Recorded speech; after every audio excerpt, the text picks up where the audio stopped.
Hello, everyone, and welcome to the jungle presented by Cotton, the fabric of our gaming lives. Play games confidently and win comfortably with Cotton. That's right. New sponsor, new look, right, Monty? It's just cotton. It's just cotton. As we dive into our Worlds episodes, the play-ins just concluded. But even before the plans, lots of drama. Solo queue / champions queue. Dom almost getting destroyed by a Reddit mod. There was a lot, and Monty cooked what looked to be the juiciest piece of meat I've ever seen. Yeah, and you RSVP'd and then didn't show up. So I RSVP'd like 5 hours before, and I felt explain sick. yourself, dGon. All right, so like and then you I didn't wasn't message gonna be me able to later. go, and then I didn't message you later. I felt bad. Until I this felt point in bad. time. I felt bad. I'm very sorry. I'm very, very sorry. I thought about it multiple times, so I couldn't go right away because of the interviews, and then after the interviews, I didn't feel good. I'm But sorry you felt I bad. should have messaged. No, I should have messaged you. That was very rude of me. Monty, with a full life, a full schedule, kid, wife, and everything else, still made time to have people over. I'm sorry. No, I got rid of my kid and my wife this month. I sent them to Korea so that I could Worlds properly. Great. I'll see you tomorrow then for more smoked meat. You're welcome to come over. I have plenty of leftovers, as it turns out. Perfect. Dom, how are you, man? How's your viewing experiences been so far? Oh, it's been pretty fun. Play-ins is now over, which is generally the worst part of the tournament. So I'm excited to see some group stage games and continue with the overreactions. Yeah, a lot of overreactions, a lot of hubbub around something where we ended up where we thought we would. The only big question was, hey, was Mad Lions going to make it through? Was Evil Genius going to make it through at the beginning of the tournament? But as things went on, it felt like everything kind of played out the way it would. EG dropped a couple games that maybe they shouldn't have. Mad Lions ended up third in their group as we expected. Were there any big surprises here from the group stage, Monty? I mean, I think there were some positive surprises. I think that obviously Detonation Focus Me picking up a game over RNG was really fun and feeling like they did it in a somewhat legitimate way, even though obviously ran out of gas as it went on and RNG came online. Yeah. I'm not going to say I don't count really the DRX versus RNG game because at that point in time, it was like, yeah, it was like played at 1 a.m. Both teams were jet lagged. It was their first game on the new patch. Because of all the delays, it was just played so late at night. I don't know why RNG played Neela, even though that's like been an LCK pick throughout playoffs and not an LPL pick. Whole thing was just so weird that I don't really feel like I got any insight into that. I guess Loud were better than expected. They should have beaten EG. They did beat Fnatic. I appreciated that Loud was playing like front to back ult cooldown comps for dummies, because if you can do that well, which they were pretty good at, outside of sometimes deciding to TP randomly into split pushes against EG when you could just fight 5v5. Outside of that, they fixed their problems and beat Fnatic.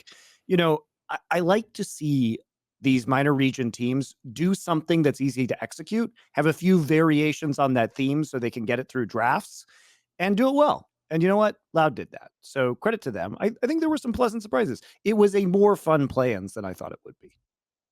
Yep.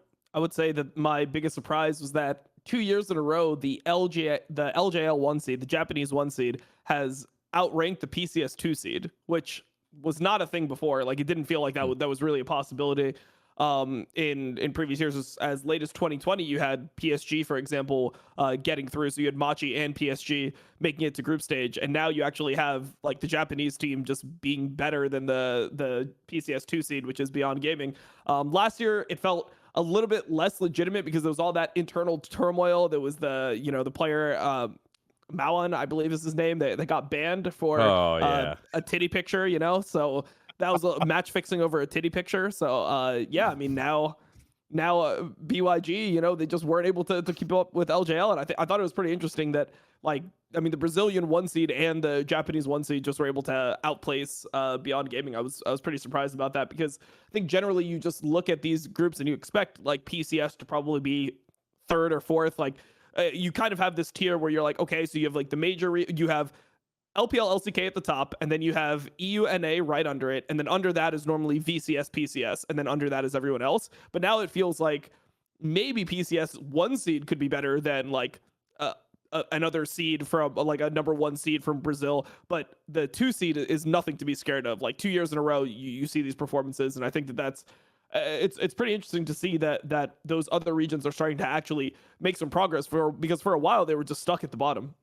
Yeah, and specifically for Beyond Gaming, remember their best player got pilfered in the form of Doggo. Remember, there was all Doggo mania where he's going to end up going, possibly go to TSM, possibly go to Europe. He ended up heading on over to Billy Gaming behind Uzi, had to split time with Uzi. So Beyond Gaming had to do somewhat of a rebuild, but that's a pretty cool theme that you brought up here, Dom.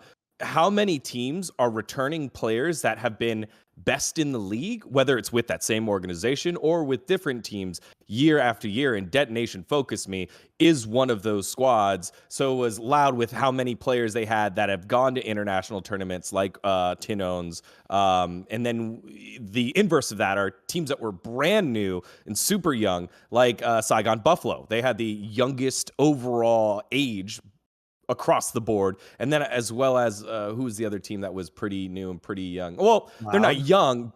I was gonna say for the most part, outside of Tinones, I think they're pretty new. Yeah. Loud was also Robo's been another there one forever. of those.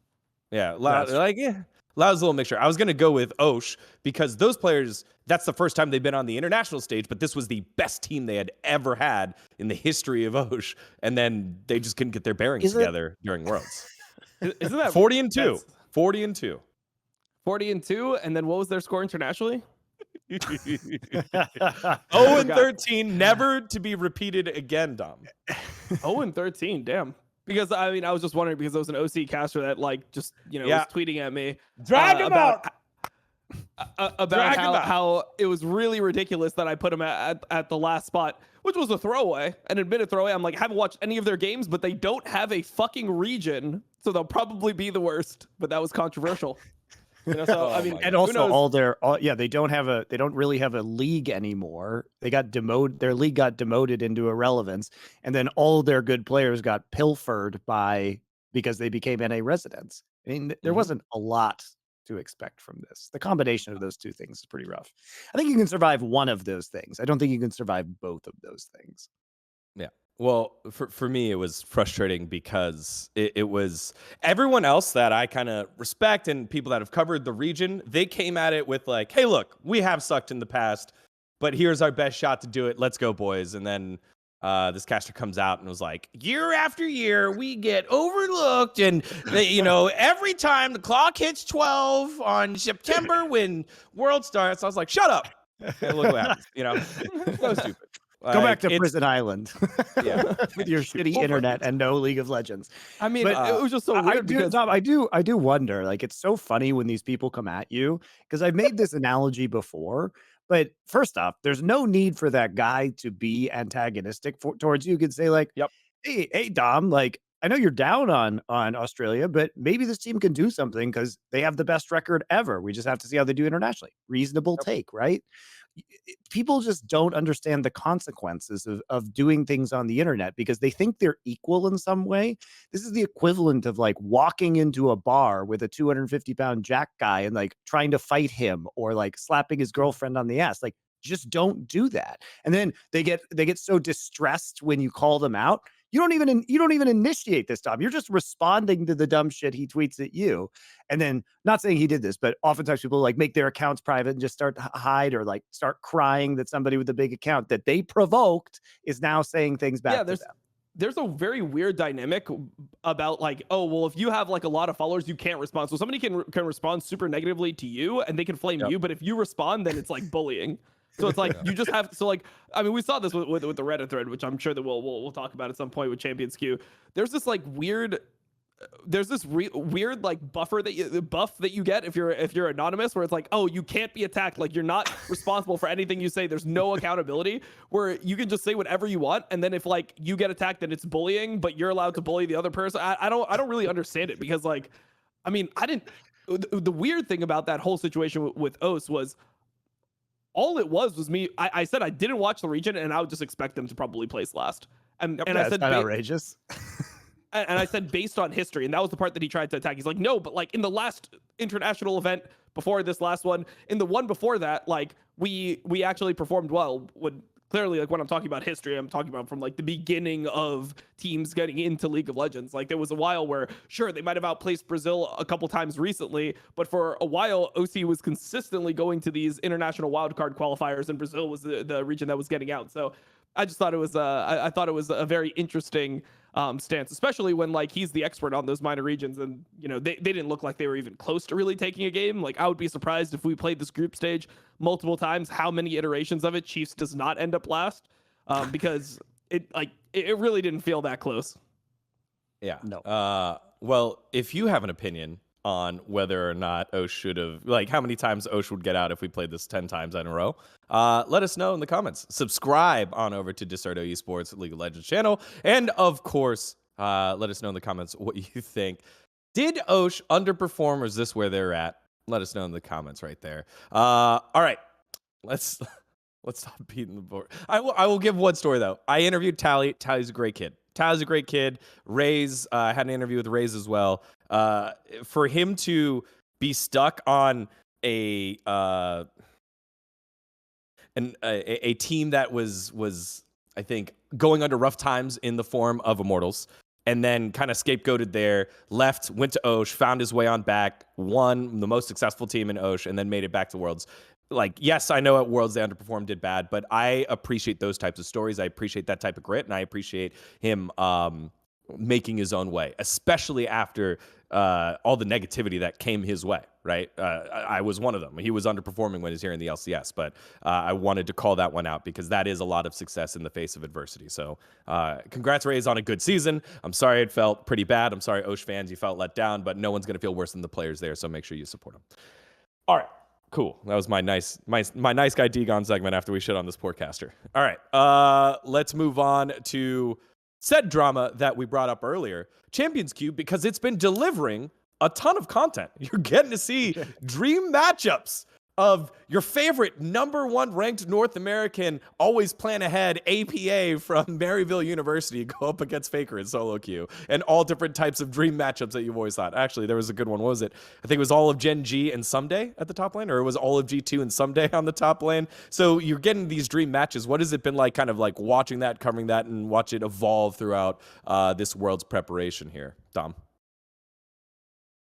I think the Champions Queue has been a positive. It's better right now than it was previously, and it's actually nice to see it active. I think there was a point over the weekend where I was looking at the games, and there was like 6 or 7 games active, which I'm pretty sure that's the first time that's ever happened in the history of Champions Queue. So I mean, I think it's good, and I think that the best thing that happened was today, the statement that was released, where they actually just fixed most of the problems, where they increased the availability of getting into Champions Queue, and they increased the rank requirement for amateur players and returning like LC or like former LCS, former Academy players, which I think is healthy for the system. I like that you have to have hit Challenger at some point during the year. Now, obviously, they're going to have to be smart about monitoring those players, because if you hit Challenger in like February, right when Challenger opens, and you just like are inting the fuck out of Champions Queue for 8 months, like probably not going to be a good look. So they still are going to have to monitor it. But I think that that's definitely a step in the right direction for Champions Queue, because it just felt like too many people had access, which was the point that I was making originally. It's not that hard to like maintain minimum rank of Grandmaster. It's really not that hard. I'm doing it literally right now as I do all these talk shows, and I'm fucking far removed from being a player, right? So I feel like most players should be able to at least hold Grandmaster. Like that should just be something that is required during their time, because there's a lot of time where Champions Queue isn't open, especially if you're an amateur player and you don't have like the full 5-hour, 6-hour scrim block plus reviews. You're actually just having a lot of your day free. Assuming you do want to do this full time.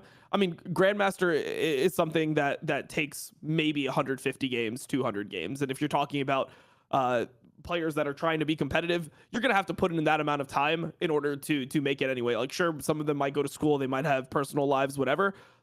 The fact of the matter is, if you want to be a competitive League of Legends player, you're going to have to put in at least like 6-7 games a day in solo queue or in Champions Queue. So I just think that that's a requirement that needs to stay there.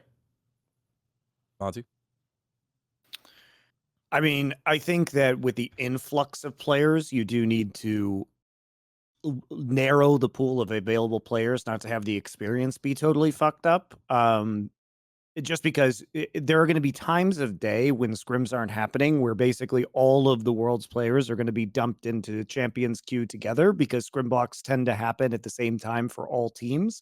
So there's going to be on and off peaks times for Champions Queue based around scrims. So I think the decisions make sense in that regard. I think it was probably somewhat difficult because Worlds happens in NA once every less than 4 years, and so it's gonna be a lot of these players that may be excluded, not an opportunity. It's maybe their only opportunity to really play against these players and improve, and I think that one of the core problems with solo queue and NA is that it's generally such low quality that this is one of those very, very rare times where you might be able to truly learn things from being in Champions Queue.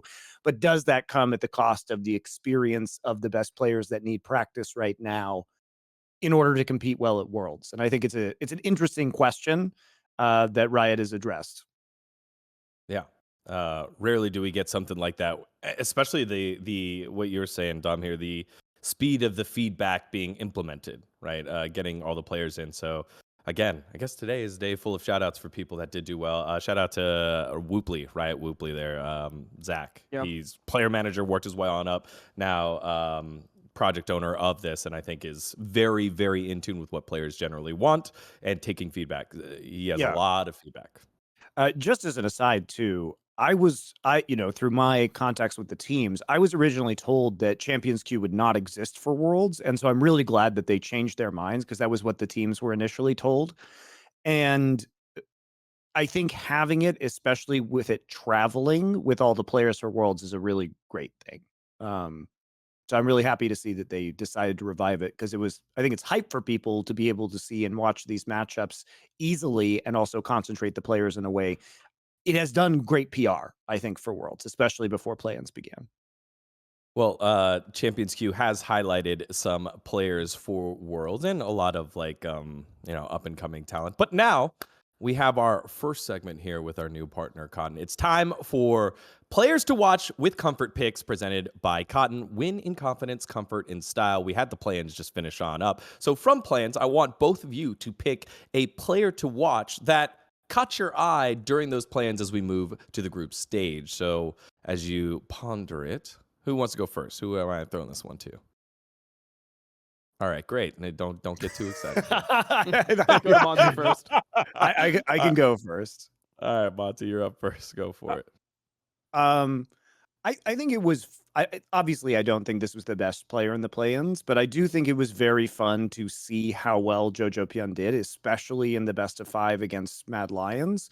Now, part of that was very awkward play from Mad Lions, generally speaking, especially a lack of synergy between Niski and Elyoya. But honestly, it was impressive to see him really understanding when he could put pressure on when Inspired was there. His coordination with Inspired was very good. They were also figuring out when they can get into the bot river and make plays on the bottom side of the map and stop some of the dives that were going on for Mad Lions. So I think Jojopyun's individual performance was quite good. It was nice to be able to see some improvement in terms of his champion pool and his Azir, which used to be quite bad. That has been getting better over the course of playoffs and up until this point in time. And especially with having to swap out Danny for Cowrie, which was an upgrade now that we look at it, and they've had time to practice. But it was an impressive performance, and it's something that makes me happy to see that improvement because we want to have native NA talent improving and playing aggressively and playing confidently at the world level. And that has been fun to watch. Right. Dom, who you got? I'm going to go Robo with this one. I think, I mean, Robo was like pretty much gapping everyone. Like he was having some really fucking good games. And I mean, I think he generally outlaned Wonder. I mean, he had his champions that he was playing consistently, and he was playing strong champions, but like when has that ever been a problem in competitive play? He was playing his champions, he was playing it well. People always drawing all those Jax bans. Drawing all those Jax bans. I mean, he played the Olaf game, he smurfed in his Olaf game as well. I thought that he was actually performing really well, so I liked watching Robo during this play-in stage. Yeah, I think that he's a player that's been around a while, and it's like he's he's half a meme, half really well respected in the Brazilian community, but it seemed like he was actually one of the better top laners in play-ins, which is surprising when you consider that in his group was, Wonder and Impact, and then on the other side of things, you have Kingin, who's like, I would say okay, he's like average for LCK standards, but that's still LCK. Top lane and obviously Breathe, who's one of the best top laners in LPL. So I mean, overall, thought that guy was doing pretty well. I like that pick, but I'm gonna go with one that's a little cheesy here. Give me Rux, who was just absolutely thrown into the right in the middle of the battle of everything with for Fnatic as they were struggling forward. So good for him to slot on into the squad and not have any trouble while Hilly was getting himself back on in. But that was even more, we talked about Cowrie in the situation he was put into. That was even more pressure. Yes, the team was great around him, but Rux, I think, performed very well. And you had the tweet. It took Hilly 2.5 minminutes to get his first death in this first game compared to 2 games with Rux without dying. Seconds. Yeah, he was. I mean, Hilly looks really rough. I think that's a whole other issue because Rux actually just looked like he was playing the game better, and people will say, "Oh, well, it's because Hilly's jet lagged or Hilly had COVID recently." I mean, that could definitely be the case, but I'm just more skeptical as to like those being the hard and fast reasons when I watched him play literally the entire split. Like he's been having just a really bad year. He was not good in summer. Like that's the problem. Yeah, so it's very weird. It's like a coincidence where he's like running it down in summer and then he like starts running it down in play-ins and it's like no. This running it down was different than the other running it down. I'm like, I don't know, man. Like, has he had COVID for like 4 months or like what are we talking about here? Long COVID. Yeah, I mean, long COVID exists. Like, it might be true. Who knows? Yeah. Well, glad to see that Hilly was healthy enough to make his way back on stage, but really cool for Rux and all Portuguese fans everywhere and everyone that believes in the EU Masters to see a player that stepped on up and slotted into the biggest stage. A couple more things from play-ins. I kind of want to get your big thoughts, and then I had one more big question from you. So what are some of your biggest takeaways from play-ins here, Monty? Biggest takeaways. Probably shouldn't trust DRX very much. Would be one of my takeaways. I think people will look at that 5-0 record, and like I said, I don't really consider the first RNG versus DRX game legitimate for a variety of reasons that I stated earlier. And they did deserve to lose to Mad Lions, and it was another instance where Deft bailed them out, and probably that wouldn't have been possible if it wasn't like Sivir Yumi late game instant end to the game after getting them in the Baron pit. So I think DRX is still shaky. I hope they played Juhan as opposed to Pioshik because Pioshik was not good. But I don't really have a lot of confidence in this team going forward. And also, I mean, we didn't really know what to expect from Royal in this meta, but they also, I think, looked a little bit shaky at times. Certainly not like a dark horse team that we thought they might be. So, I mean, it was always an outside shot for RNG. At least they have a somewhat easy group that they're going to be a part of. So still a chance, I think, for them to make it into the bracket stage, but probably not looking like a potential world champion right now. Yeah, I think that this has just been a continuation of RNG's problems, where they were really good in spring when they were able to play, their junglers. They're able to play Lee Sin. They're able to play Viego. They were never that great at playing the Poppy, Sejuani, Trundle, like all those champions, circling around that type of meta. They were never, super good at that. And right now, it seems like, once again, we are going to be in a tank meta. Maokai jungle, I mean, maybe it gets banned a lot and we don't have to see it, but that champion is absurdly fucking broken. Like, if you try to play for the first time, so like I started playing it for the first time, like how good is it really? And normally if you're first timing something, no matter what your yellow is, right? You could be rank 1 challenge. If you start first timing champions that you haven't played in 5+ years, you should not be able to perform generally, right? The fact that anyone can just pick up this champion and it takes zero skill. Like, you don't actually have to be like, how does the ult work? Do I need to like learn some angles? No, it's literally just brain dead. Oh, here's this guy. I press W on you, CC, just spam Q. Oh, my Q does 1 million damage because I added percentage health. That's all you have to do to play the champion. So For some reason, RNG can't play this champion, and everyone else can. It's the most easy champion. It's also like a hack against RNG because some of their strengths is in like vision control and game setup. And Mykles is just so stupid because he basically makes vision control irrelevant by just throwing breaks the game. He does. So here's why. If you guys are wondering why the fuck would we think Mykles is the most broken champion? Well, in objective contests, there are times he can get multiple ults that cover your entire screen. So he can ult like twice in one dragon or baron fight at times if the kind of skirmish and posturing goes long enough, right? And with that ult, he can prevent you from stealing the objective. Like he basically prevents 50-50s in the most free way possible. His clear speed is good. He offers free vision control. So do you have to show up early for objectives? No, you just check every bush with saplings and just walk in there, right, for free. He has strong single target CC for the laning phase to set up for ganks and kills.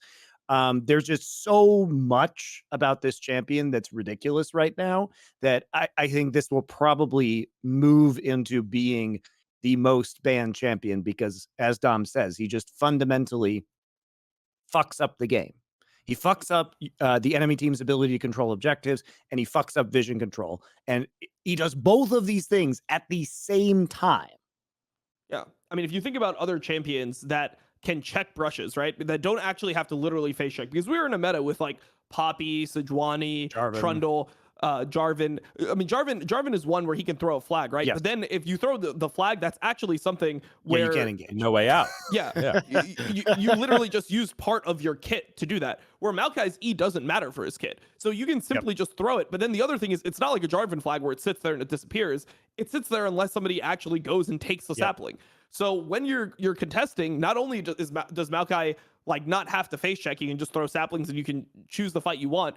He can put saplings on the flank. So let's say you're entering, right? You don't have vision and people are hiding all over the place. You throw a sapling into the pixel brush. Now you have control of that. Then you throw another sapling either into like the brush above you or the brush below you, depending on what side of the map you are. And now you have your flanks covered as well. Yep. So you have every aspect of the game covered in these fights. And then it's not even like, oh, well, you just use that, so now you're a weak team fighter. Oh no, you're just better than all the other junglers in team fights because you're just tankier. You're just straight up tankier.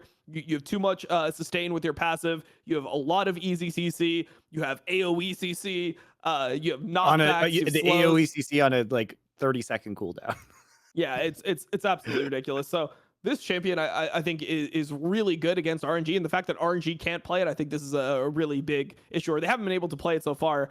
And yeah, I mean, the way that RNG ended up beating Detonation Focus Me is they just removed Mykles. They're like, fuck Mykles, we're just gonna play our champions into like whatever's strongest because we just want to make sure that we win. So they were just playing Viego, and Viego's not in a great state right now, just because Wei is one of the best Viego players, and that's like, you know, something that they did really well. That's part of the reason they won LPL in spring, and part of the reason they won MSI is because they have potentially the best Viego, or one of the like probably the 3 best Viego players in the world on their team. This brings up my dGon's fact of the week, sponsored by no one.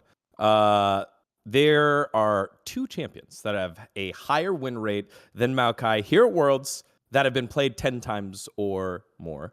Which 2 champions is it? And for you at home, Mykles has a 68.2 win percentage. 68.2. So 2 champions that have a higher win percentage in games. Like, correct. Not 10 games presence. Like they've been played in 10 games. Played 10 games, not 10 games present. Played 10 games. So that even like, you know, wears it down even more. For you at home playing, go ahead, subscribe to our Deserto channel. Pause it right here so that you don't get lost. Subscribe, let us know, and then I'll let you know which 2 it was in the comments below. But yeah, all right, guys, what do you think? 2 champions. One of them is one that you would think, and one of them is one that I don't know if you would know.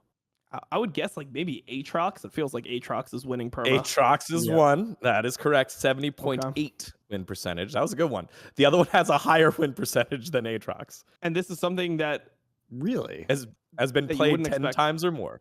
I just wouldn't. I wouldn't have thought that one. There's a whole bunch of others on the list that are like really close, but not quite. One at 60%, one at 66.7%. But this one is at like 77% win percentage. The highest winning champion at Worlds that has been played 10 times or more. It's been played 13 times. Ban 12. And 12. Mm-hmm. Ban 12 played 13. I was gonna go maybe MF. Is it Silas? It is not MF. Silas was the close one. It's at that one's at 66.7. MF, no, that's at 47.1. It's a little on the losing side. Winning champion is Amumu at 77% win rate. Really? Yeah. So Amumu has been sliding on through. We've seen some bad Amumu games. I mean, I guess some of them count as wins, like the game 2 of RNG versus Dead Nation Focus Me, where Ming's like running it down, but then they also just win the game. I guess that's a dub, right? Like counts towards that stat. So Evie giveth, Evie taketh away. Also, Loud played a bunch of it in their wins as part of their like AOE engage. Everybody press R composition. Oh yeah. So. Okay. Well, Silas at 66%, Nar at 60%, and then Yumi at 60, like 2/3. Yumi and Akali at 2/3 as well. So all kind of close, but that was an interesting one that we expected with Aatrox, who has just been kind of the other one taking over the meta. It has the highest presence, 97.8, with throughout the tournament, along with Maokai. Yeah, Silas, Callista, Maokai, all just kind of up there, but mostly getting banned away is Callista. So this World's meta, though, other than the Maokai, like feels like it's easy to grasp. People that are watching can follow along and understand. We have a scaling comp user against teams that aren't playing scaling. So, but this does feel relatively watchable. So to close out the segment on play-ins here, do we like this format? It's the first time that we use this format with our major region teams getting a seed. We had one of the 4 major regions weren't going to get their 4th seed on through, or their 3rd or 4th seed on through. It was Mad Lions this time. Did we like the way that we did this, or do we go back to another way? Is it better than the old one? I know that Monty, the format master here, knows a better format that we can use, but did we like it better than the old way?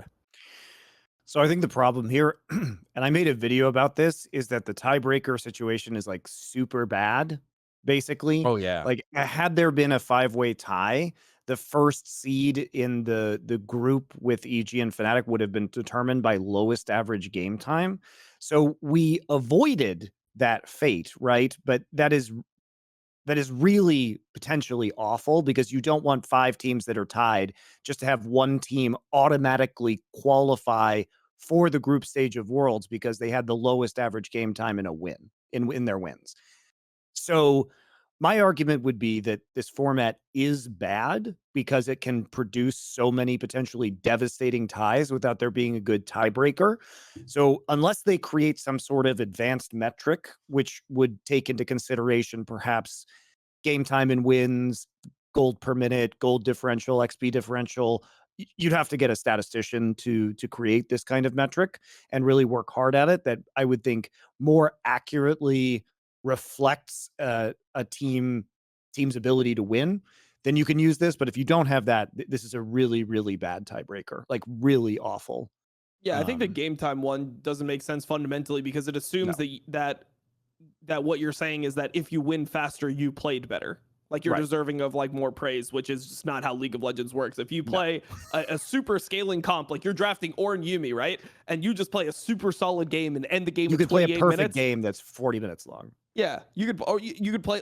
Then you're saying that the team that potentially played a hyper early game comp that like flipped the Baron, that won the Baron flip and ended off the Baron, like is a better team, or they're more deserving of credit. I don't think that winning faster necessarily means that you're playing better. You know, I think winning is just winning. Right. Yep. To that point, if it did get to, I think that catastrophic situation, I think it would be Loud that has the fastest win in play-ins. It was like 23 minutes. It was something wild like that. But it was fastest average game time in their wins. But the whole point is that it would have been disastrous because somebody would have just literally gotten out for free, because the first seed doesn't have to play any best of fives.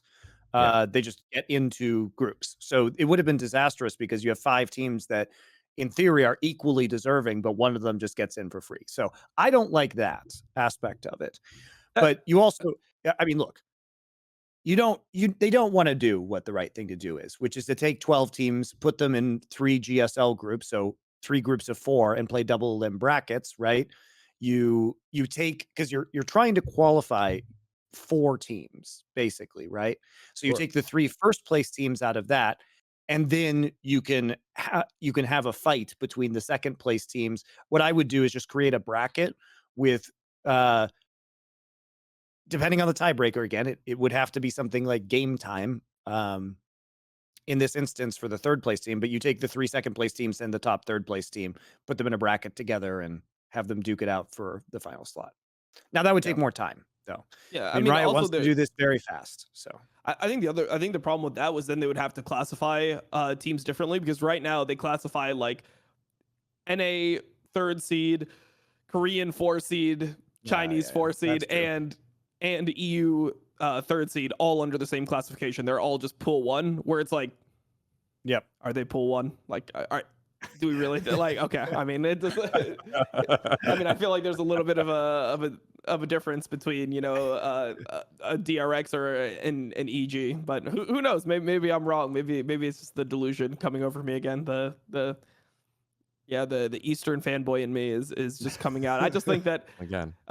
In general, there's just cotton, not trucks. Cotton, not trucks, man. Don't forget. Yeah, true. Stick to your guns.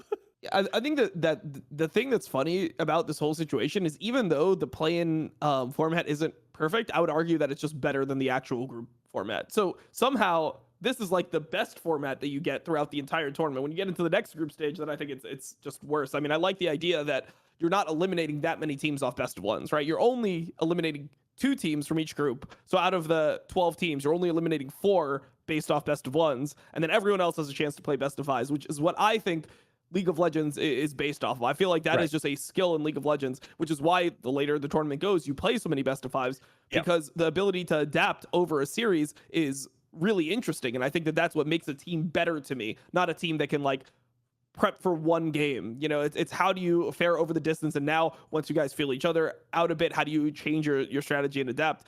Which is why I'm also a fan of best of 3s, for example, in LPL and LCK. I just think that it's significantly better to play League of Legends like that. So yeah, I mean, it's not perfect, but it's somehow better than what we're about to get into.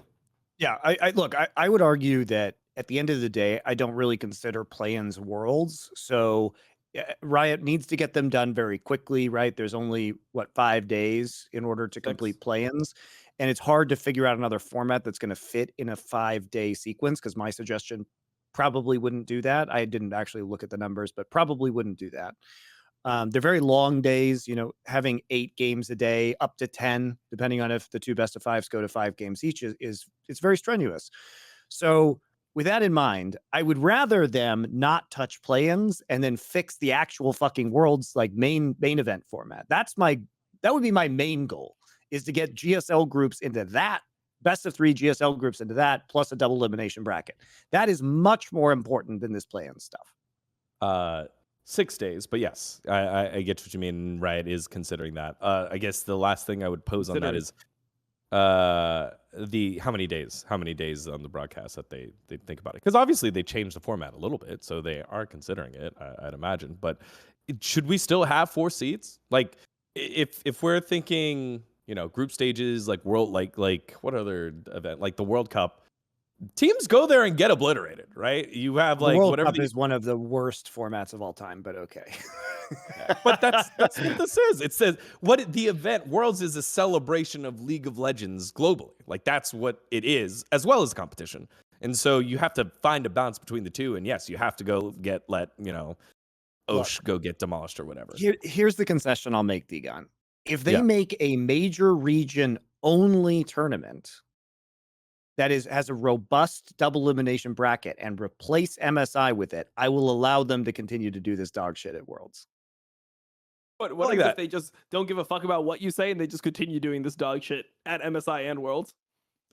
They will do that. So I am powerless in this situation. And I can only assume. Look, guys, I can only assume. You just crush them there, Dom. I'm just saying. It's true. No, we all know if they would have changed it, like they have had so many like They have had so many times where they could have changed this format.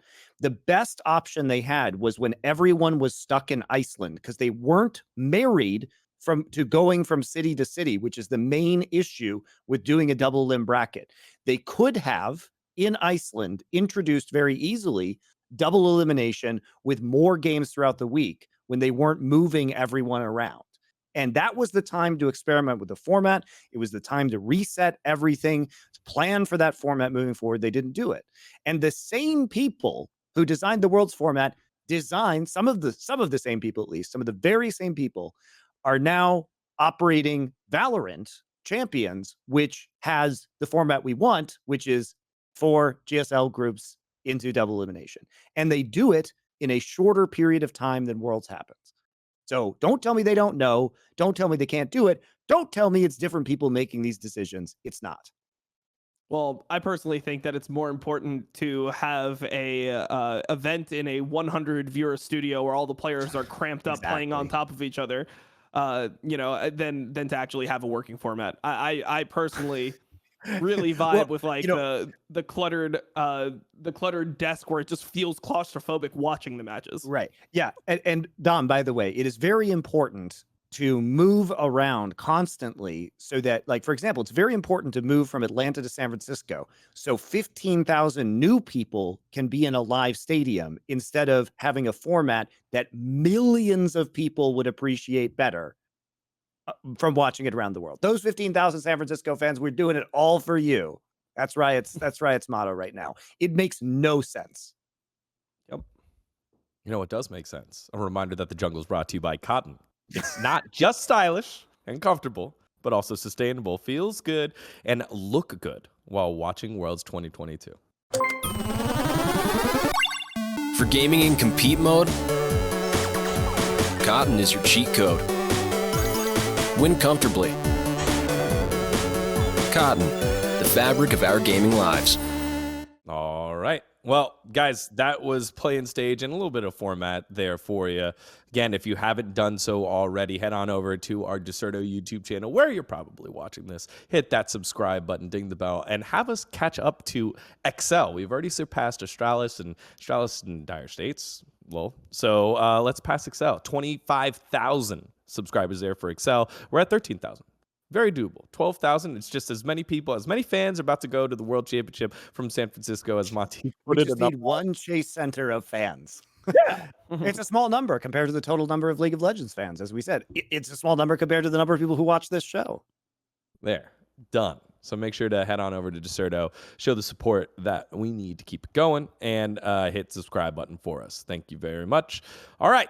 Let's move on to the main stage now. So we got the play-ins done and dusted. We're over to the main stage of the tournament. The big teams come on in, and all of the fairy tale dreams of teams kind of sneaking on through. Not so much. I guess we have two more like fairy tale-ish type teams in the form of CTBC Flying Oyster from the PCS and Gigabyte Marines, which carries everyone's favorite Vietnamese jungler, Levi. Sorry, who's another Vietnamese jungler? Bean J. Sorry, Bean J. SOFM? Unlucky. Yeah, SOFM is probably everyone's favorite. Never mind. That is probably everyone's. God, I forgot he is. You get fooled because he's in the LPL, but he is actually Vietnamese. Favorite Vietnamese jungler that played in Vietnam. the LCS Academy system. There you go. Done. Thanks, 100 Thieves. We're stretching here. All right, so we got our teams on in because the way that the bracket broke out. Teams were automatically like slotted into where they were going. So we've got Fnatic, DRX, Evil Geniuses, RNG. Oh wait, no, that's not right. There we go. We've got Cloud9, EDG, Fnatic, T1, and then Group B, Damwon, Evil Geniuses, G2, and Gen.G Gaming Intel. Right? They threw Intel in there. Just want to make sure that the overlords see that I'm giving them the props they need. DRX, Gigabyte Marines. By the way, Rogue, Gigabyte doesn't Top sponsor GAM Esports anymore, so you're actually giving them unfair sponsor representation that has not been purchased. Gigabyte, okay. Re-up. Sorry, GAM. GAM Esports. I saw someone recently with a GAM Esports t-shirt. I think he was like an event planner in Los Angeles. I was like, or the jacket. It was really fancy. I was like, what the hell is this? And then Group D, 100 Thieves, Flying Oyster, CTBC, make sure we get that in there, Flying Oyster, CFO, Gen.G, and RNG. Guys, these are the groups that we thought we would be when we saw the draw, when High pulled the ball and Smithy pulled the ball, and both made really funky faces for our North American fans. But how do we see this all playing out? This plays out the way that we originally thought, but let's rehash our thoughts here on these groups. Groups of life, groups of death, interesting groups. Let's start with you, Monty. I think all these groups honestly look really good. This is perhaps one of the most excited times I've been about looking at initial group lineups at Worlds. It feels like things are relatively well balanced in terms of power across the groups, and there is some reasonable hope that there will be upsets, especially given the meta. Now, I'm not a fan of the meta changing this much from summer playoffs to Worlds. Like, it's a pretty substantial shift. And if you guys haven't been watching play-ins, that means carry top laners are going to be more prevalent. It means that we are seeing a movement towards more farming junglers, and then some of the early game like Lee Sin has made some resurgence, which wasn't typically used in the later stages of the summer split around the world.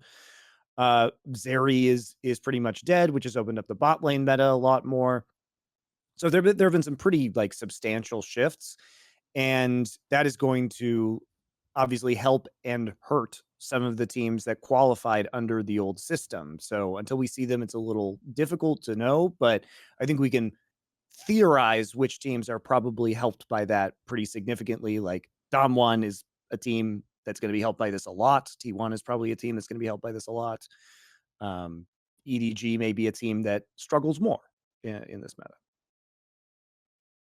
Dom? Yeah, I mean, I think the group stage in general is like Monty said, pretty interesting. The only group that I'm not too hyped for is Group D, because I just don't feel like Flying Oyster and 100 Thieves. Like, I don't know much about Flying Oyster from people that I've talked to that follow PCS. I don't think that there's too much to be excited by there, especially because they're returning players to Worlds. It's not like a new hype Taiwanese team that just came out of nowhere, and they've got like a doggo in line. I mean, it's essentially 3 players I think from Machi previously. So I'm not too hyped about that. And then also, like, 100 Thieves is just... I've never met one person that actually has been hyped on 100 Thieves, by the way. Every single person I talk to just tells me negative things. I've done talk shows with a bunch of different people. It's so hilarious because you have to remember, 100 Thieves has made 3 consecutive finals in LCS right now. Exactly. But for some reason, they just always feel wrong. Yeah, everyone just hates them. Which I don't know if that's fair or not, but no one actually believes in this team ever. But yeah, I mean, I think that this is going to be a pretty interesting Worlds, and I'm excited to see what upsets end up happening, because I mean, there's teams that look really strong, but I mean, because we're doing this best of one shit, like I could see JDG potentially crashing and burning or something like that. I've said that. Like that's my hot take, guys. It's like I think JDG has a not good chance, like less than 50%, but there's a chance that this team just gets eliminated straight in groups because of G2 and Dom1 doing weird shit in best of ones. Well, I mean, it's also just the fact that like JDG was the team in LPL that would lose the first game of every series. You can't just lose the first game, like, which means that their initial reads on teams are not good. Like, which I mean, this could end up being really catastrophic. So I don't know. I think JDG is actually kind of a little bit scary here, especially with the fact that I mean EG is essentially playing with house money at this point. They can come out and play however they want, and I feel like G2 has the same vibe. And one thing that's really good for Western teams here is that they don't have, and no one is the Western hope this year. Like, these teams can actually play freely at this point in the tournament. Like, if people were going your pure rational, like, what is the most likely prediction? Most teams would have all 4 LPL, all 4 LCK getting out of groups. Like, that would be the most average prediction amongst, but it never like, actually happens that way. Yeah, and it never actually happens. So that's why you have to start like picking, which one team is gonna fail. Like, so here's my take. I think JDG might choke, but the other team that I think could actually choke is T1. I think that T1 has been very like hit or miss over summer, And I just don't really know about Gumayusi, man. I've been very skeptical of him. Maybe it'll be a good thing that the meta will shift and now he can't like Zeri Yes. E into the whole enemy team. Yes. So like maybe he gets some here's Jackal my benefits. counterpoint about Gumayusi, Dom. So there's a few things that I think are going to go well for T1.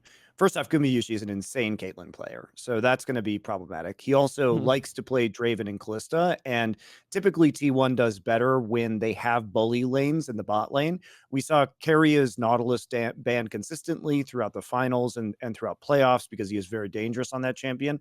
Outside shot that with some of the Thresh buffs, we've seen a little bit of Thresh so far, but that might be a kind of an off-meta pick for T1 because it was very core to their success in spring. Also, Lee Sin buffs are going to be good for Owner. Owner will play that whenever he has the opportunity to. I don't think the farming jungle meta is amazing for Owner, but he's okay. He's okay at Graves. But unlocking Zeus in the top lane is also going to be huge. I think Zeus will have a much better chance to shine at this tournament, and Faker can play all of the picks that are necessary to play. I mean, we don't see a lot of mid lane bans right now, and it seems like you can always revert to some of these scaling control mages. So on the whole, outside of Owner, and even Owner has been buffed, just not as much as, I don't know, Canyon, right? I think it's not bad. Now, the question is whether Gumayusi is washed on champions he used to be good on, which possible. Yeah. Well, I mean, I think the thing about Zeus is I'm not sure how good he'll be at things like, you know, Fiora, like Jax, he'll be as good at that, because when he was playing carry tops in LCK in like spring, it was like Jace, a lot of Jace, it was a lot of Jace. Jace, a lot of Gwen, like those types of different champions that function differently. So I don't feel like carry top laners are just like a thing where it's like you can play all of them. It's like you have different like factions of carry top laners. You have like the Jace players, like the lane bully ranged abusers like Xiaohu was, and then you also have like the breathe type players who are more of like the Fiora like Jax type of players. All I can say is that, you know, historically, Gumayusi, this is much better for him. Aphelios, which is also in the meta, he has almost a 75% win rate on his most played champion. Caitlyn, he's 7-1 all time, and it was banned consistently against him in spring because it was basically a death sentence to try and play T1 when he was on that champ. And even though he hasn't been as good at Kalista, his Kalista's gotten better recently. And so that will probably be, you know, a potentially pretty big factor as well. So I think, you know, there's a possibility that he does well in this meta. Is he going to be as good as some of the AD carries? Almost certainly not. But with a player that has been more limited in terms of what he is good on, this is a very, very good shift for him. Caitlyn was constantly banned in the plans, so very much. But not by the end. Not by the end, actually. Not by the end. Yeah, it started sliding through at the end. But early on, it was constantly banned. I mean, I think that was also a symptom of the players that actually ended up making it far, right? Sure. Or like who ended up making it into the bracket stage, because like Kaori and Vulcan, they just completely fucking ran it down versus Fnatic when they played Caitlyn. So I don't think anyone's going to be banning away their Caitlyn. I think Caitlyn is going to be a ban that people are going to be more okay with. The thing that I'm kind of scared about for T1, besides for just like direct meta changes, because I agree that there's some things that are good. Like I think that Keria being on a playmaker is a lot better than him being like a fucking lil submissive Yumi on Gumayusi just riding into the whole team. It's on his back. The worst combination, dude. The worst combination is watching Keria have to ride Gumayusi around. You never want Gumayusi to make the decisions. You always want Keria to make the decisions. That's why Thresh is good, because he makes the decision about pulling him back with the lantern, right? You don't want Gumayusi to use his brain. That is a recipe for disaster. The thing that I think could happen, you need Gumatui, just like Keria, just control him out. Yes, Keria is just the pilot of the Gumayusi mech. That's how it has to work. I mean, I would say the one thing that I would be scared about for T1 more than like specific meta changes is just them getting sucked into like pretty much the same type of comps that RNG runs. I feel like they're actually pretty similar, T1 and RNG, where they have like Ming and Keria are like the guys that would rather just be playing engaged supports, the two best like Nautilus players, that type of thing. They play carry top laners, Breathe and Zeus. Like I feel like there's a lot of parity between those teams. Xiaohu, Faker are the playmakers of the team. But I think that they could end up in a situation like RNG did, where they're just getting really hard drafts to play because they're trying to play things like Lisa and Nautilus, and the enemy team is just stonewalling. Viego like as well will probably be very Maokai. popular with Owner, just like it was with Wei. Yeah, exactly. That's another one. So, and then I've always felt like recently when I'm watching Faker play, I'd much rather see him on something that can affect the game like an Ari than something like Atalia, for example. So I wonder if they're going to end up in situations where other teams just draft like better comps. Like what happens if C9 is just drafting their type of bullshit where they just have like Cillian and all these fucking annoying champions that T1 doesn't want to deal with. Look, it might be some cope, but you got to find the angles where you think the cope could be realistic, because it's just, if you've watched enough Worlds, it's so unlikely that only Asian teams actually make it out. It's so unlikely that will end up happening. So where could be the angles? Like which teams could crash? I think Gen.G, T1 is an example. I actually think Dom1 will do pretty well in group stage. I think Dom1 are like pretty good like group stage stompers. And if I look in group C, I think DRX looked better than expected. Obviously they're playing against weaker teams, but I don't know. I would still think that Top and DRX would probably get out over Rogue. So I'm looking at the first two groups as potential upsets. I think the Rogue situation is pretty unfortunate in this meta. Like, I'm curious to see. I mean, Malrong has historically done well in Hecarim, but I just don't think they're going to get Hecarim. And then the question a different is, Hecarim, though. Yeah, that's true too. And then the question is, what exactly is Malrong going to do? Because it seems like this meta is not kind to Rogue. Well, I think the biggest issue for them is that like Trimby's real advantage was like the enchanters. If you remember, like, finals, not only was he able to play the enchanters that you're supposed to play, he's also able to then play like Soraka, which is like an enchanter counter to other enchanters. So I think that for them, I never really trusted Rogue's. I mean, I think Rogue's bot lane is good, but I don't think that they're necessarily like super powerful, just 2v2 smashing the lane nonstop and playing engaged supports. I think that they're much better at some of those very good Caitlyn Lux games in playoffs, though. Yeah, they play, but that's like that's different than what I'm trying to say. Like not Caitlyn Lux like smashing the lane by like CS advantage and maintaining pressure. I don't think that they're that good at like finding kill angles in lane, which is more of what you're doing with like a Leona, a Nautilus. You're trying to like camp bushes, fake a recall, sit in a bush, try to get an all in, like pick that, like set up the lane in a good spot where you're able to pressure. I just don't think that they're as good at that. Which I think will be a little bit rough. And then when you think about the other bot lanes in this group, I mean, maybe they'll be able to abuse JackeyLove and Mark. Like, JackeyLove and Mark are generally pretty good in lane, but JackeyLove is just ill, so you never know what he's going to do. Like, he could just completely fucking sprint. He could do the most mind-blowing shit and just run it down in a lane. And I feel like... I also learned that top esports can lose any game. Yeah, I mean, they can lose any even game. Won ones. Lots of games they win, they lose. So... Yeah, they do. I mean, that's what happens when you have JackeyLove on your team. That being said, I mean, I do think that the jungle situation, I think that TN is a really good matchup in Malrong, because TN is just like, I mean, if he plays anything like he did in LPL, who knows what the fuck he's going to do at Worlds, because obviously Worlds last year, he had his worst performance of his entire career. So who knows if he just like plays super bad under like international pressure now. I mean, he is a world champion and like finals MVP. We'll put that aside. There is a chance that he also chokes.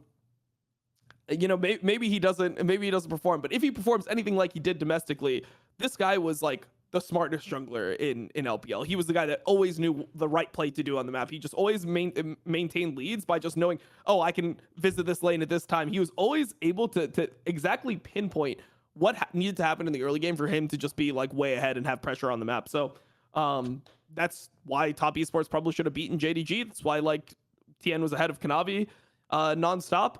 And I think that's really hard when Malrong is doing things that don't make sense, because Malrong gets away with doing things that don't make sense in EU. He'll do something that doesn't make sense, and then he'll just like recall, okay, I missed out a couple camps, but he just continues like playing the same way, where you can't actually play League of Legends like that. Like, there is an opportunity cost associated with going to lanes that you shouldn't actually be going to. And I think that's something that could get punished really hard. We've been going really fast, so there's a couple things that I wanted to bring up that you all brought up. I was fist pumping earlier because Gen.G, you said Gen.G struggled with their first match in in their series. Guess who they play first in their group? Someone. They play Evil Geniuses first. Oh, they play EG, really? Yeah, so they play EG first on day number 1. So EG fans, North American fans, maybe a little bit of a chance there. And then I feel like with Trimby, yes, for playoffs, he was playing the support, the Enchanter support meta, but I felt like I think of Leona a lot with Trimby, and I look back And a Braum. little bit of Leona from last year, Braum from last year, but then he played a lot of Rakan as well. So there is that hiding in a bush, trying to catch them out on bad timing type of situation there for Trimby. But as you said, Malrong's troubling pathing can get punished by better teams. That goes unpunished, and it's not obviously just the quality of the LEC, but just when you get to Worlds, all those teams are the best. They're going to work on the timing, especially Eastern teams, right? They're so much more generally focused on those timings and what are you getting out of how are you using your time much more efficiently than a feel type thing that I feel like we see a lot from the West. Those were the He is couple of ones that I wanted. 11-1 on Rakan this year, and it is his most played champion. It's interesting. Yeah. I think that this is a very weird Rakan meta, though. Like, it's Sure. pretty hard to play sure. Rakan here. You pretty much can only play Rakan when they like blind Tom Kench, or like if they try to blind Braum to counter one of the champions you already have. So I think that that's like it's a hard champion to put into the meta. Like you normally, you normally want to be playing Rakan when when you're playing it into specific lanes that have all-in threat, not into champions that can just all-in you harder than you can all-in. Sure. What was we saw a Tom Kench angle, trying to remember what team pulled out Tom Kench when it felt like Vulcan. they got like Yeah, draft Vulcan gaps. played No. That was but that wasn't good. a draft That gap. was a good pick. Yeah, that was a good one. There was one where it felt like a team, I'm scrolling through right now in eliminations, where it felt like they ran out of ideas and it was a good draft. I think it was was it I think it was Saigon Buffalo and Mad Lions. And this makes a lot of sense because in an interview with Niski, I was like, what happened in your eyes? He was like, we just ran out of champ pool. Like our champ pool was not kind to us, and EG found it out on us and picked us. But they picked the Tom Kench into the Shen, I think it was. They had already known they were out of support picks. Kaiser was out of support picks and went to Tom Kench. So the likelihood, all of that to say, the likelihood of someone blinding a Tom Kench feels very low, which means we just won't see the Rakan then. Yeah. Unlucky for Trimby and the rest of Rogue. But again, we'll see. If we've learned anything from plans, teams that have stick together, players that have like gone to Worlds over and over again, generally have shown some growth. So I am interested to see what Gam brings out. It is Levi and a bunch of new guys, but it's Levi. He's been there a bajillion times, been on the world stage a bunch of times.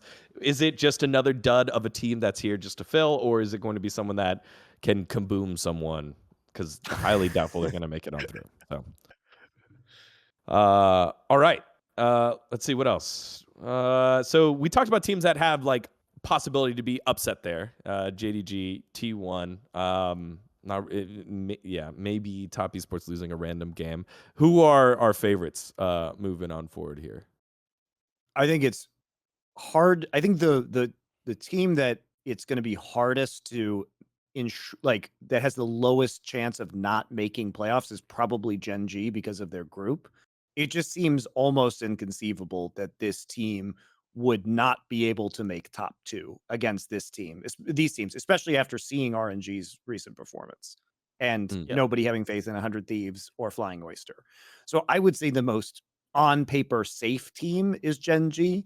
And if they lose in this group, that is an epic collapse. That is just an epic collapse. Yeah, for me, I guess I'll go. Top is probably the second most safe team, I would say. I mean, I would probably go with Gen.G as well. I mean, I would like Gen.G and RNG. I mean, I just think that their group is soft enough that there's not like it's almost like it's kind of like how RNG played that best of 5 yesterday, where even when they play bad, it's hard for them to lose. Like that was a bad series for RNG, and there was a lot of things going into it. Where I mean, I was worried before the match because I follow LPL Fan Club and on Twitter, and they do translated interviews. And in the Chinese interviews, like the way that RNG was talking, they're like, well, like we're in playing stage, kind of sucks, but we're just gonna use it to like get some practice before like the stage. Like they didn't actually feel like they could lose, and I was like, that's a little bit concerning. Like I don't know about like hardcore underestimating your opponents. I mean, I guess it's kind of true. Like they're not wrong, even if they played pretty much, from my eyes, like the worst that they've played all year. They still ended up making it. But I just thought that like their attitude might not be the best towards it. And I think that now they're in group stage, like they'll be able to beat teams like 100 Thieves. Yeah. I mean, 100 Thieves just they don't have it in them to like stomp an RNG team or keep them out of it. And then also just you look across the board, and I think it's really hard for any of the players to get advantages. I think the only way 100 Thieves could upset either of these teams is if Closer just goes God mode. It's the only way. I just don't see him doing that in this meta. I mean, Lee Sin is coming back. Maybe he has another insane Lee Sin game like he had domestically. Yeah, it could always happen. Yeah, let's outplay the Lee Sin with, and I just click W, and then you get hit by my saplings, and then I press R, and then you're dead. Yeah. I mean, Maokai is just going to be banned. Like, Maokai is going to be banned by the team that thinks that they're better than the other team most of the time, I would say. All right, 100 Thieves better ban that shit out. Bad teams. Yeah.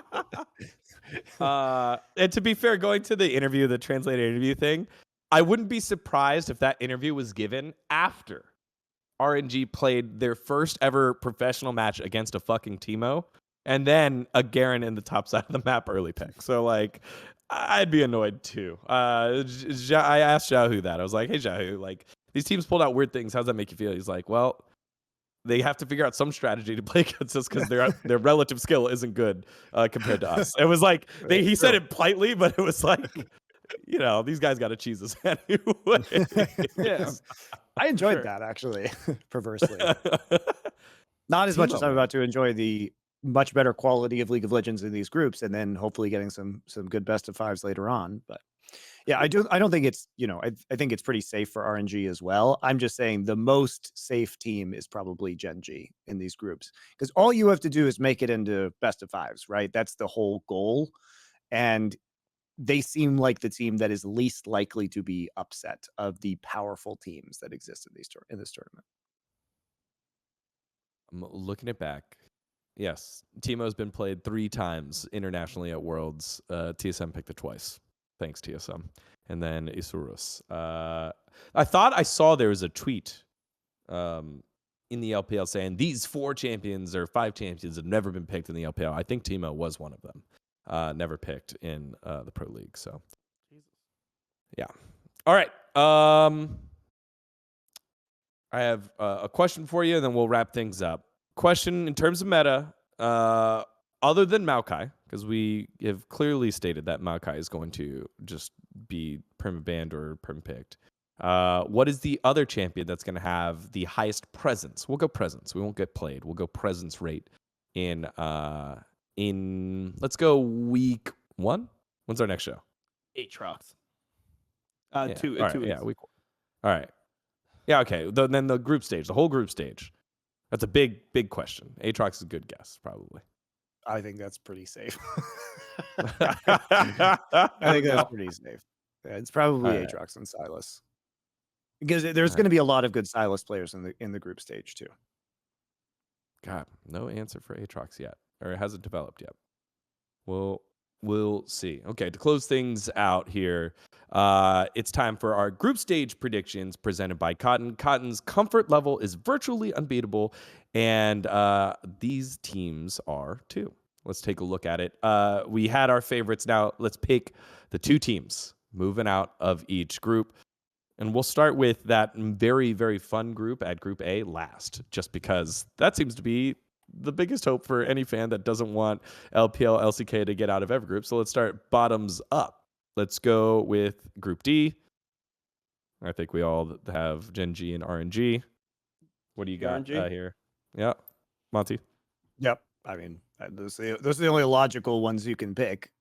Yeah, I wouldn't be surprised if RNG like potentially got first in the group, like they just beat. Yeah, Gen.G. let's go. I mean, I think RNG is the type of team that can beat anyone. I think that they've shown that before, and yeah, I mean, who knows? I think that the one thing about Gen.G is I think Gen.G was pretty good in the Enchanter meta because they could play the Yuumi themselves and the Lulu themselves, but then on the other side they had like the Singe counter to the Yuumi, so people are afraid to pick Yuumi, so then they were getting more Yuumi. Like it was just this whole clusterfuck where I feel like I mean, when they were worse than T1 in LCK, part of that was because they were playing like these engaged supports, which I think Lens is fine on. He's not bad at them, but I don't think he's just as good as he is on other champions. So that would be one that I would look at. His Leona is very good. I will say that.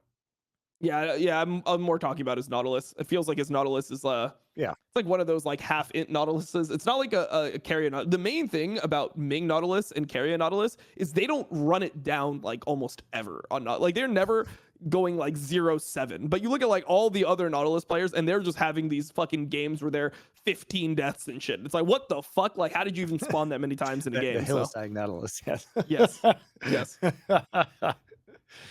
Yeah, that's fair. It certainly hasn't been as high of a priority pick, but there are certain engaged champions, especially Leona, that I think Lehens is going to be very comfortable on.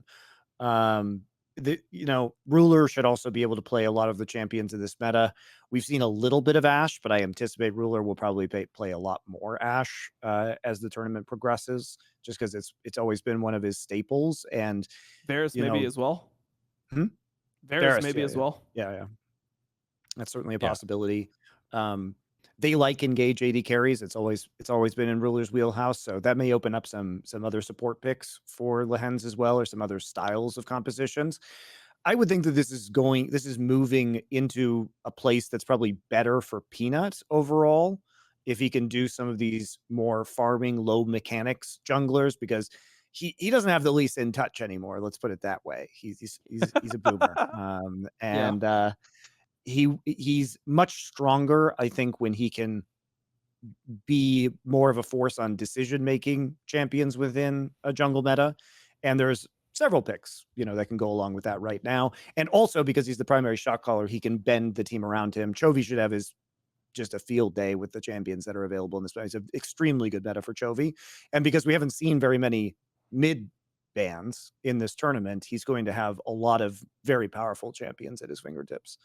So I don't know. Feels pretty good for Gen.G. I think it's unlikely they take second place in this group, but RNG is a good team. So again, the fun group with the LCK champions, the MSI champions, the 3-time finalists of the LCS, and the team that is translated as "We Are Family" in English, but the word family, Fe Mu Li, is Flying Oyster, which is how Flying Oyster got their name. So there you have it. Look, I hope there's some crazy Flying Oyster upsets.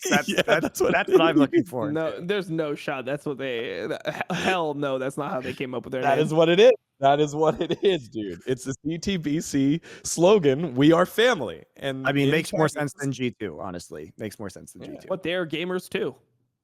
Exactly. It's the same fucking logic. And also, did you know that gamers are samurai? That's what I'm told. That's what I'm told. Yeah. I mean, obviously. And I really remember, it's not. What is the saying? It's not that they get knocked down; it's that they get knocked. They'll get knock knocked you up. Wow, that's interesting. Yeah, they'll knock you up. Yeah, you go from one gamer to 2 gamers. From one gamer to 2. We solved it. Although I will say that recently G2 did behave like a samurai. When the board of G2 asked Carlos to commit seppuku, he did it. So that was, they were really in the feudal. It was very samurai-esque in the tradition of feudal Japan. Rest in peace, Carlos. Sticking to the theme there. I'm going to do more research on CTBC just because. I thought you were going to say seppuku, but okay. No, I have knowledge of that. All right. Let's go to Group C. This one's DRX GAM Esports. I got to get rid of the gig by Marines. The Marines.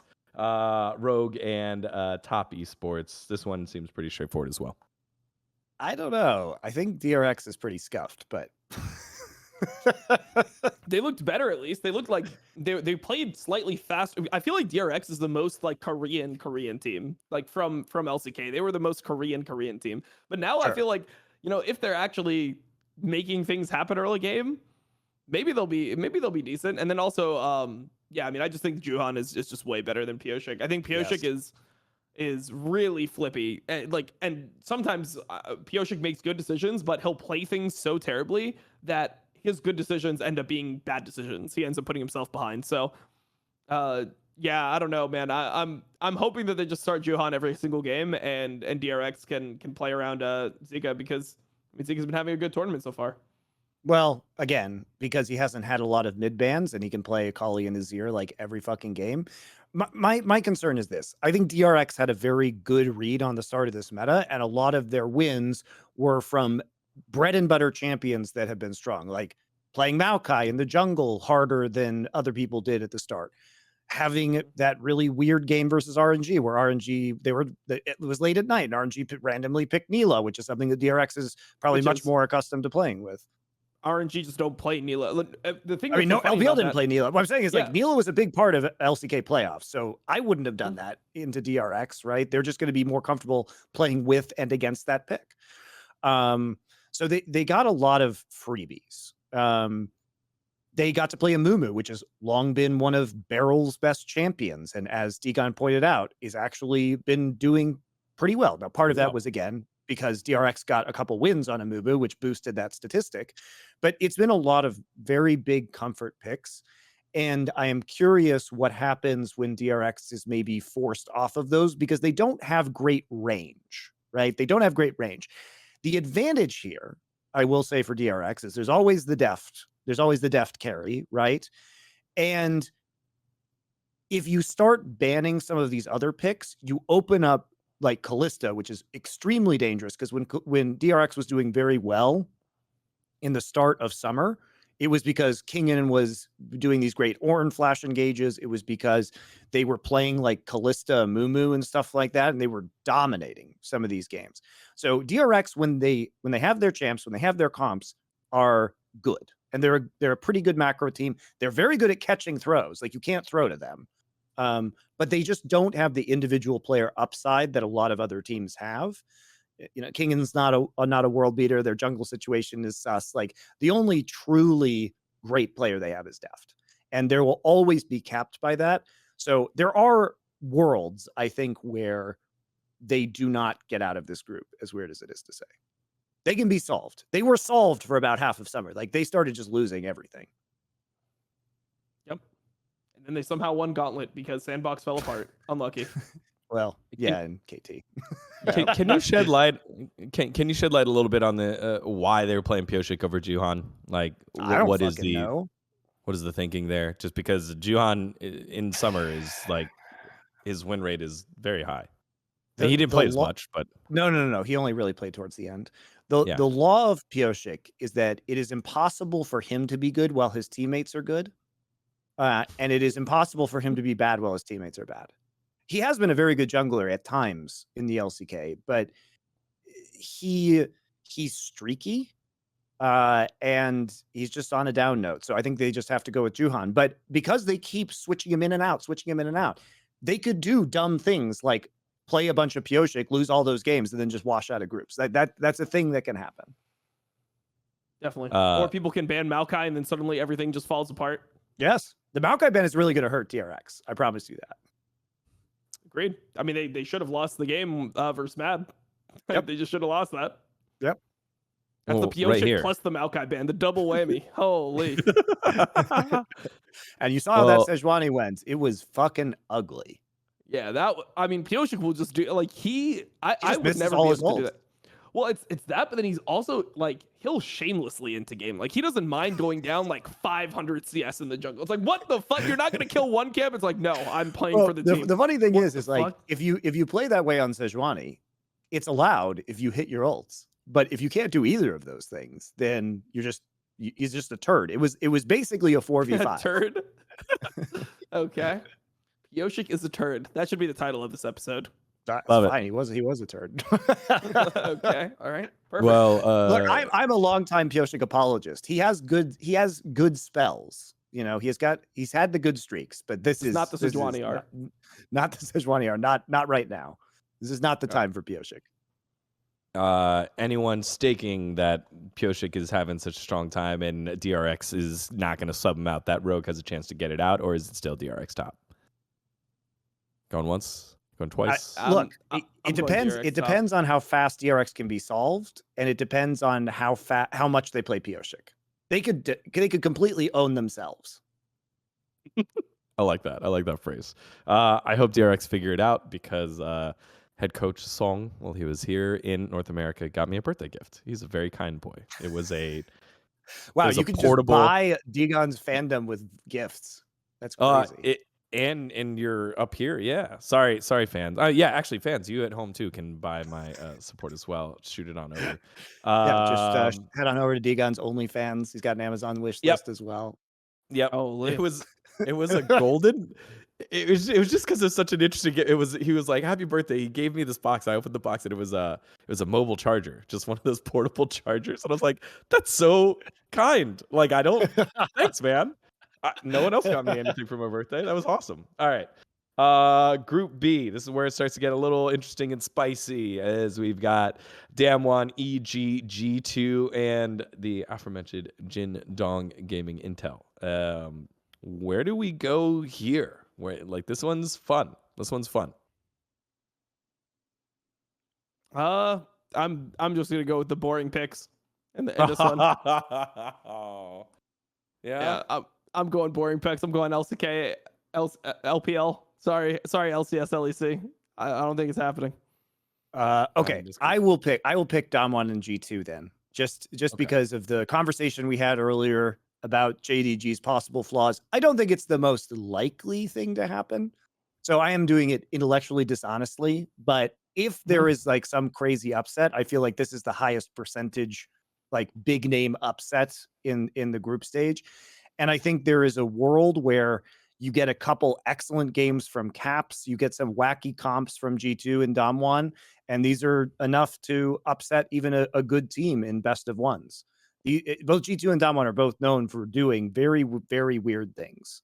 And you know, they're experienced in their weird things and they're versatile. I mean, Damwon has the deepest champion pools as a team of any team that is going from Korea. And that's very scary.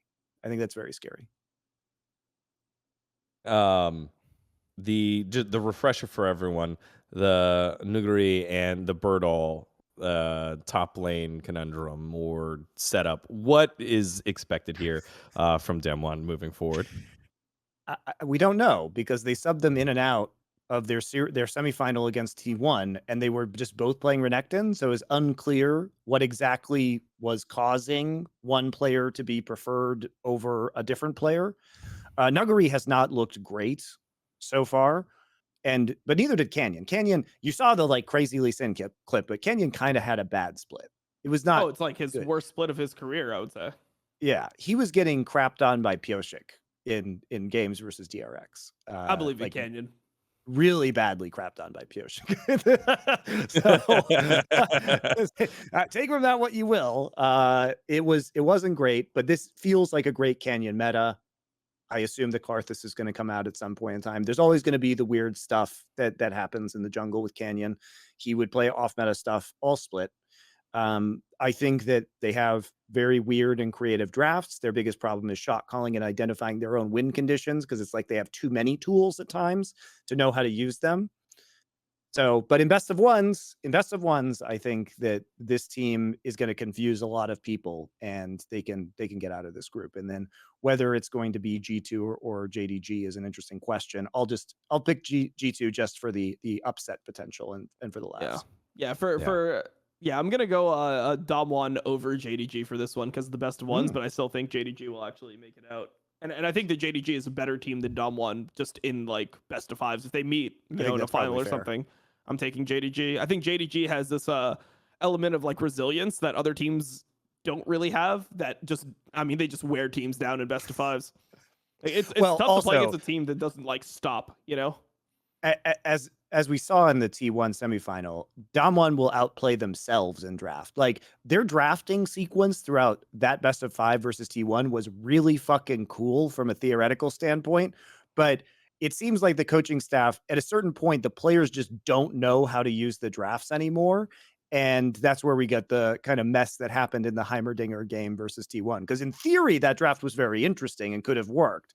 In practice, they played it super badly. They don't have strong in-game leadership. That led to the whole fire Danny Coma is there as a coach already. I actually think that the if you look at the way they drafted from game to game and the way they set up that final draft by being able to, they come out by playing the Yasuo and the Senna, and then basically they like fake that, and then they have the Azir top lane with Heimer. Like, I wasn't a big fan of the Azir top lane, but like the Heimerdinger flex, like you can see there's like layers to their strategies that are super interesting. So I don't think it's necessarily Danny's fault. They just don't. The players themselves are bad at implementing these strategies in the game, which is Danny's fault because he should know whether they can play it or not, right? But the theory is interesting. Impact, Nuguri, Broken Blade, and 369, your top laners for this one. I think it's going to be really fun. It's going to be really fun to see and watch how things shake out. I would normally go with the homer picks here, but G2 have EG's number. Like, all right, so where do you go from? Here's the plus and minus for G2 because we didn't really talk about that. Yeah, we didn't really. First off, probably not a great meta for Jankos, but better for Broken Blade, fine for Caps. Really good for G2 that they are moving away from a bot lane dominated meta because Flakked was pretty weak, and they can still do things like play Senna, maybe play some Seraphine. These are picks where they can play more around the weak side and try and prioritize somewhere else on the map. So I would think that it's not as good as it is for other teams, but a better meta for G2.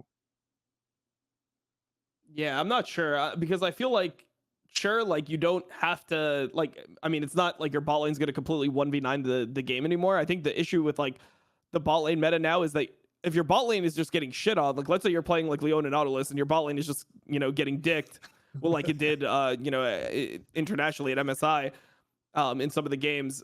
I feel like that could be really rough. Like you can't just, attach to somebody else and be like, yeah, fuck that AD. Like I'm just with the team. Like that's not really a thing. So, I mean, well, Dom1's bot lane is probably not going to be the one to destroy G2's bot lane. Let's put it that way. Yeah, I mean, I'd be worried about Hope and Missing potentially doing that. I think Hope and Missing are actually pretty strong. Like they're pretty good bot lane, and they're definitely versatile. And it's more about just Missing.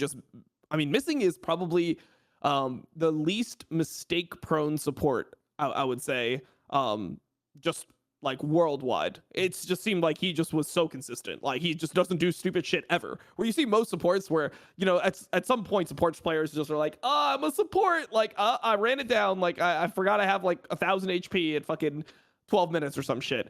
Where, Missing just feels like he has intention with what he's doing a lot of the time. So I don't actually think that that's where Gen.G would collapse, and I think that that's kind of a tough thing because they were pretty good about playing through your bot lane, and sure you're not going to like play the same lanes as before, but I think it opens up like the ability of G2's bot lane getting like solo killed and stuff by Gen.G's bot lane. I think that could be rough.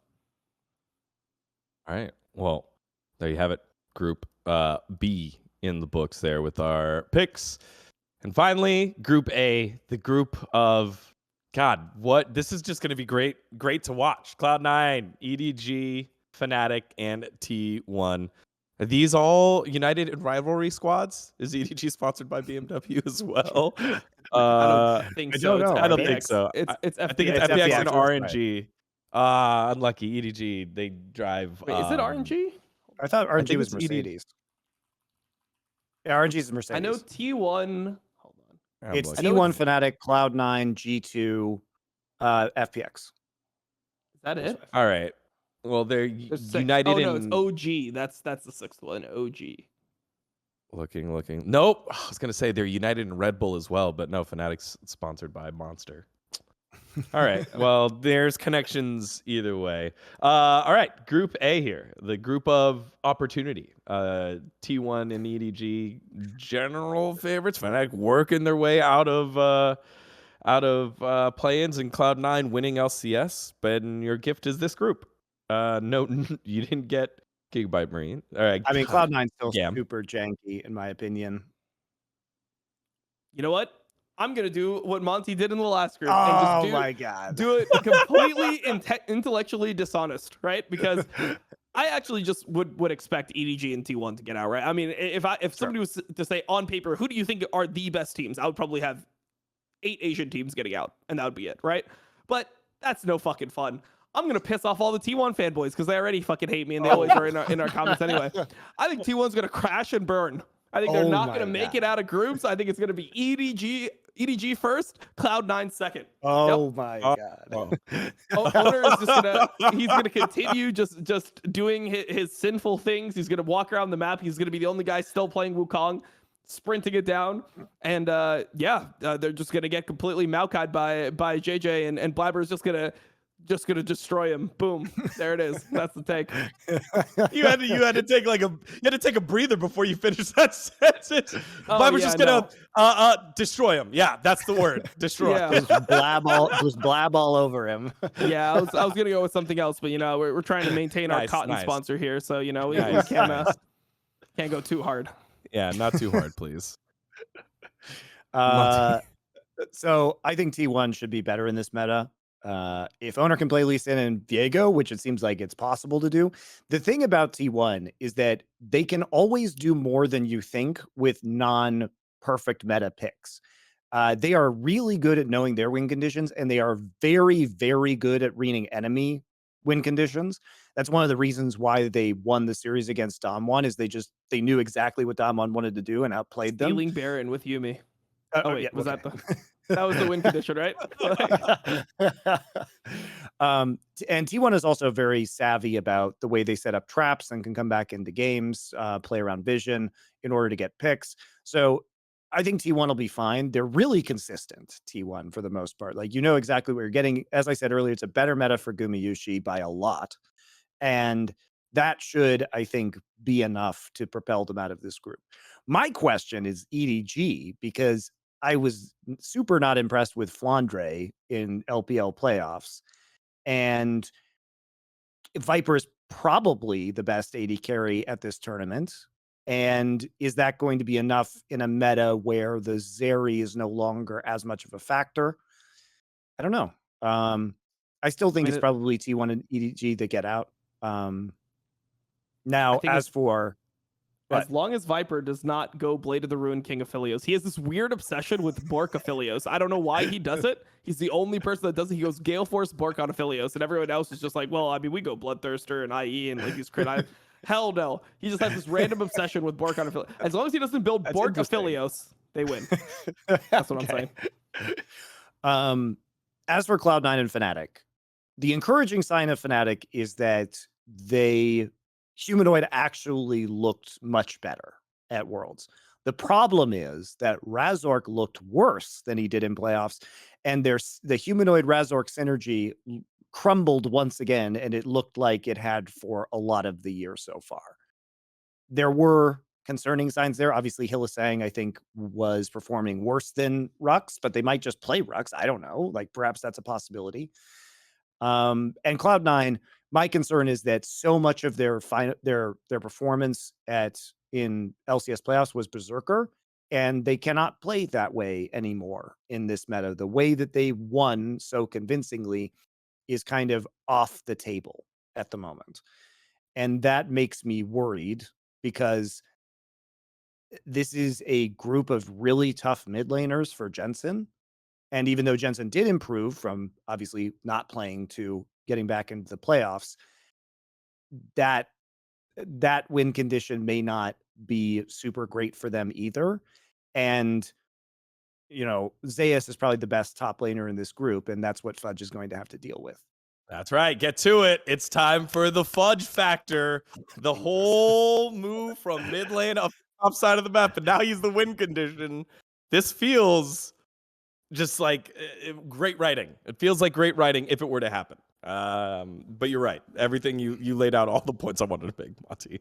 But I think Cloud9 has had one of their strengths was having versatility of who to carry through when it came to their run, and then having Berserker just be a cut above in a meta where he could just play Zeri.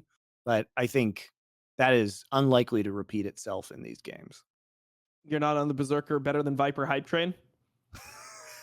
I'm on the Berserker possibly better than Gumayusi, and maybe should go back to that's what I like. Opinion. That's what I like. That's my opinion. Dom, that was so good. That was a good one, Dom. That was a good one, Dom. I do that all the time to bait him into something. You baited him into that one. That was so good. Perfect. Monty. So I want the title to be Monty, and then quote marks, and inside the quote, Gumayusi is worse than Berserker. Boom, and just send it.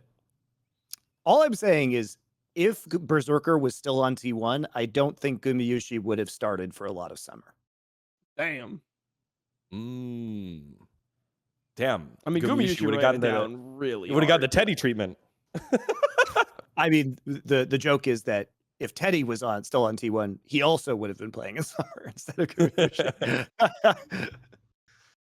I think Gumayushi was and is an extremely skilled mechanical player, but it doesn't feel like he's gotten a lot better since he started at game awareness factors and champion pool. And I think he's had a long enough time now that those things should have been improved, and they haven't been. All right. Well, our picks are in. And again, this was our group stage predictions presented by Cotton. Cotton's comfort level is virtually unbeatable. And so are all these teams that we picked to get out of groups.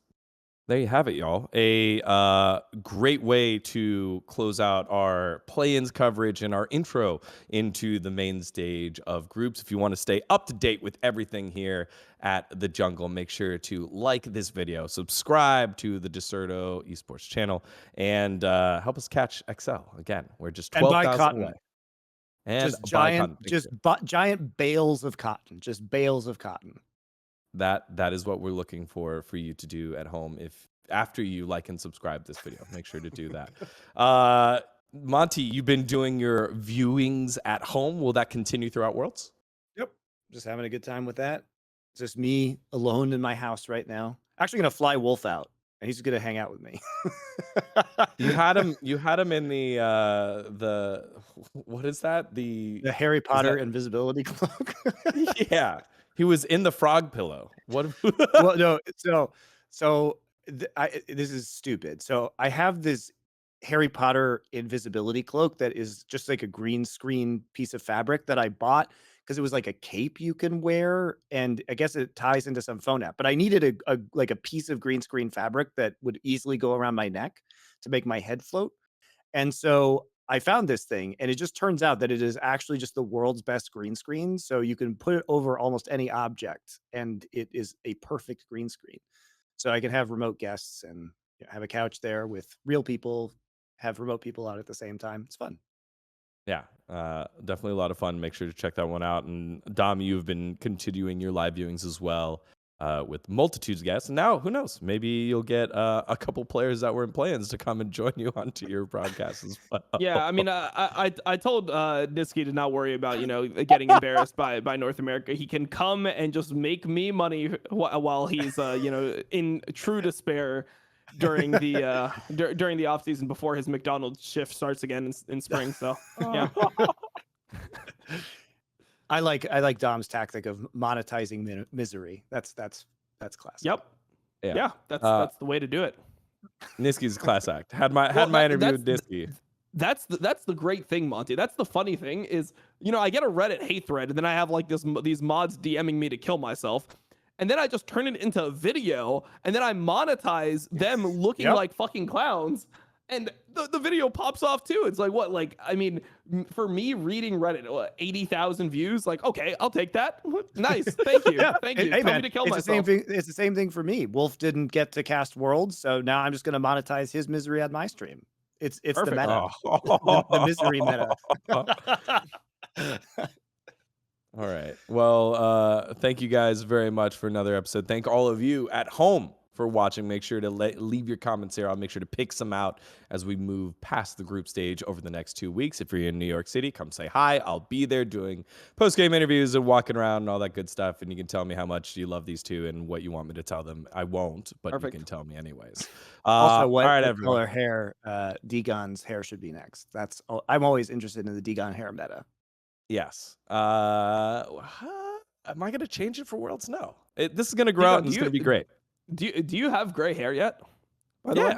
Yeah. I have some gray hair. Yeah, I've got gray hair. I've thought about dyeing it recently. It's only noticeable when I grow my hair long, but I've thought about. I'm like, am I at the point where I dye my hair? Nah, dude. I'm slightly. I'm the oldest of all of us, and I don't have any gray hair. So yeah. You've got the good genes. All right, everyone. Thank you so much for watching. We'll catch you guys next time for the next episode of The Jungle.